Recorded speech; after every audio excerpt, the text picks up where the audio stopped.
If you've ever wondered what life was like for the farmers who kept nations fed during the chaos of World War II, you're about to discover a treasure trove of knowledge that's been largely forgotten. Before we dive in, hit that subscribe button so you never miss these deep historical dives that merge survival wisdom with real history. Today we're going to talk about vegetables, yes, simple, humble vegetables that World War II farmers grew out of necessity, ingenuity and survival instinct. These aren't your everyday carrots and potatoes. These are crops that sustained entire communities, fortified nutrition, and could very well be the secret weapons in modern prepper gardens. During the war, food rationing forced farmers and home gardeners alike to experiment with resilient, high-yield vegetables that we rarely see today. Many of these vegetables were chosen not just for taste, but for their ability to store through harsh winters, thrive in poor soil, and provide dense nutrition.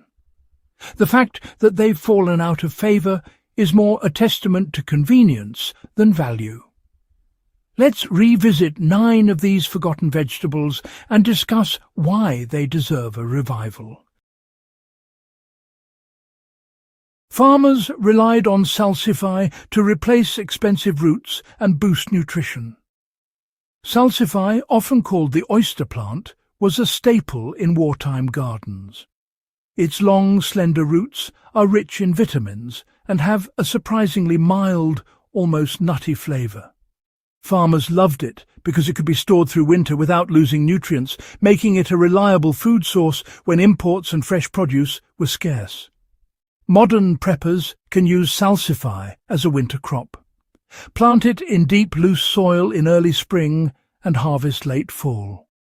Steamed or roasted, it becomes a hearty side dish or a base for soups, giving you both nutrition and a historical connection to resilient wartime food practices. Kohlrabi was grown because it thrived where other crops failed. Kohlrabi is a sturdy vegetable that grows in almost any soil, tolerates frost, and delivers both leaves and bulbs that are edible. World War II farmers valued it because it could fill gaps when potatoes or turnips failed. For the modern prepper, kohlrabi offers a dual-purpose harvest: leaves for sautéing and bulbs for roasting or stews. Planting it in succession through summer ensures a continuous supply of food for months, just like the wartime gardeners did to sustain families. Rutabaga was essential for long-term storage and calorie density. Known as Swedes in some regions, rutabagas are the unsung heroes of wartime nutrition. They store for months in root cellars, resist pests, and provide dense calories when rations ran low. If you want a practical application today, plant rutabagas in late spring, harvest in late fall, and store in a cool, dark, ventilated space. They can be boiled, mashed, or turned into soups, just like families did during the Blitz. Jerusalem artichokes were a hidden source of sustenance and energy. These knobby underground tubers were a secret weapon for farmers dealing with fuel and food shortages. Rich in inulin, Jerusalem artichokes were used to maintain energy and digestive health when sugar and starch were rationed. They're incredibly easy to grow. Plant them in early spring, and they will return year after year.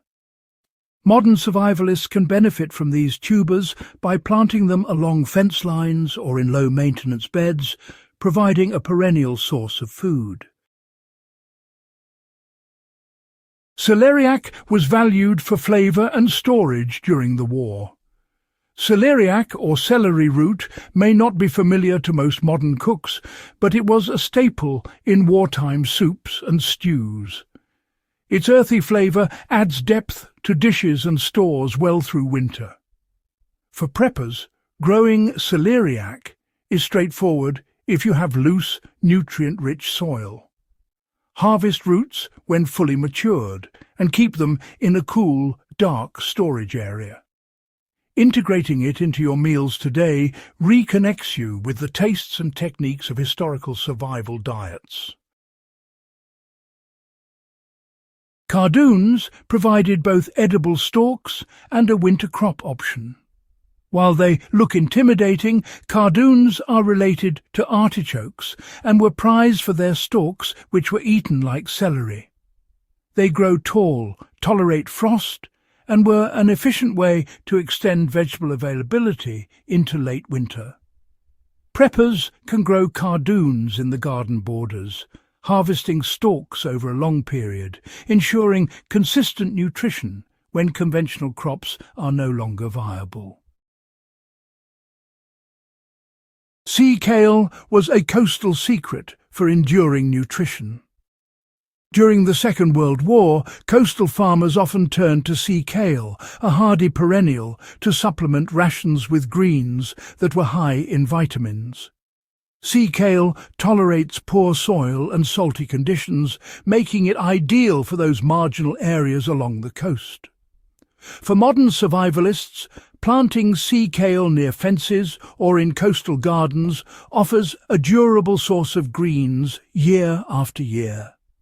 Blanching the shoots provides tender, flavourful stalks that, well, really do remind us of the resourceful diets of wartime families.